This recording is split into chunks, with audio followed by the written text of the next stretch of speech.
Thank you, Your Honour. Having consulted with Indigenous and civil society leaders, and with thanks to my office team, I rise today to express apprehension with the content and process of this bill, and with the intent of presenting amendments for consideration on behalf of Senator Anderson and my own.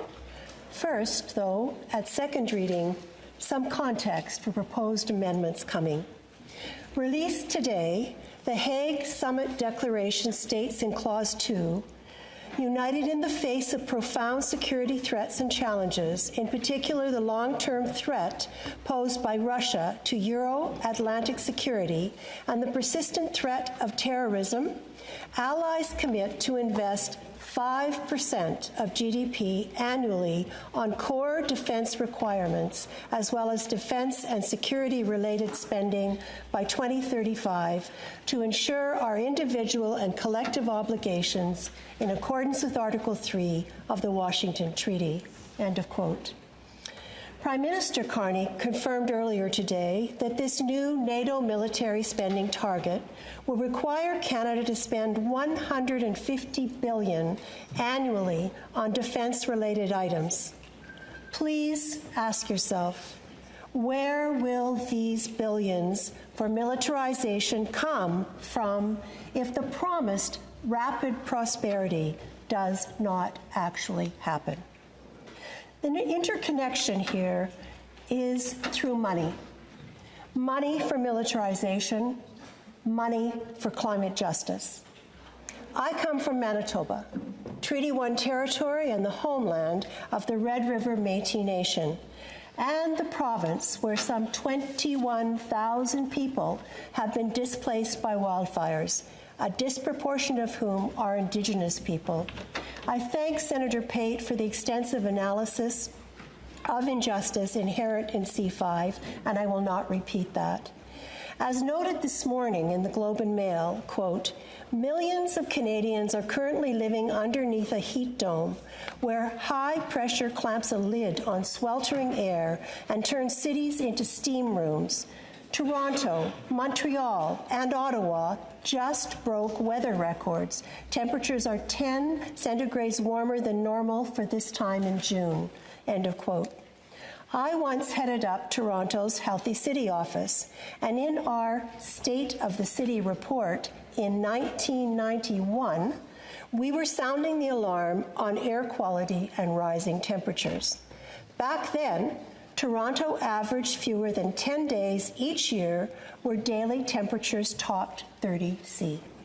Scientists predict now 55 days of temperatures in the 30s by 2050.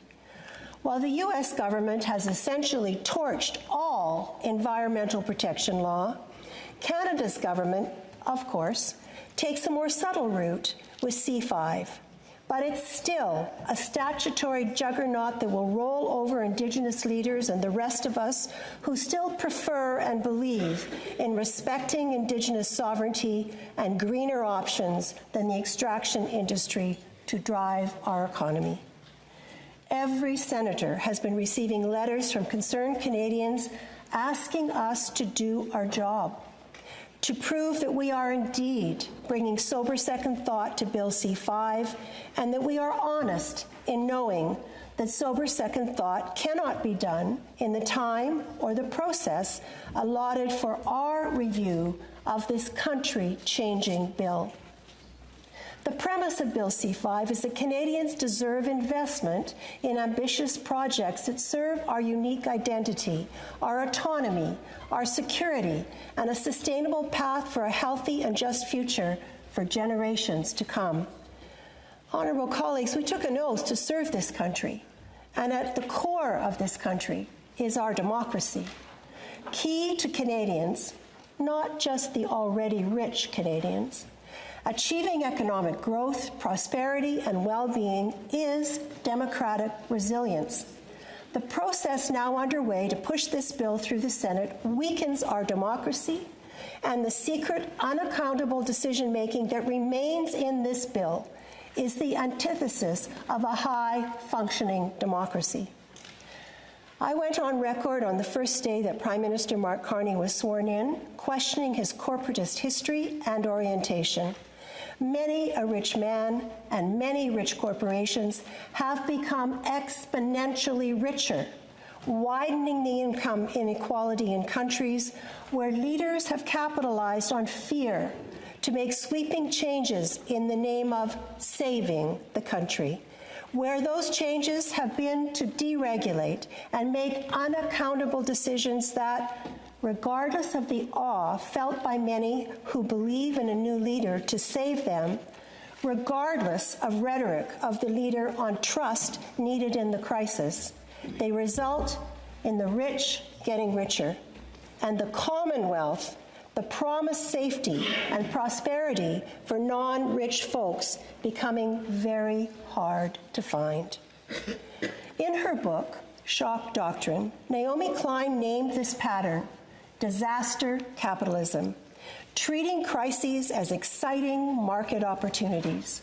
Bill C-5 may have a sunset of 5 years, but that is more than enough time to erode and eradicate public services to health and education and protection against environmental racism, to make some species extinct.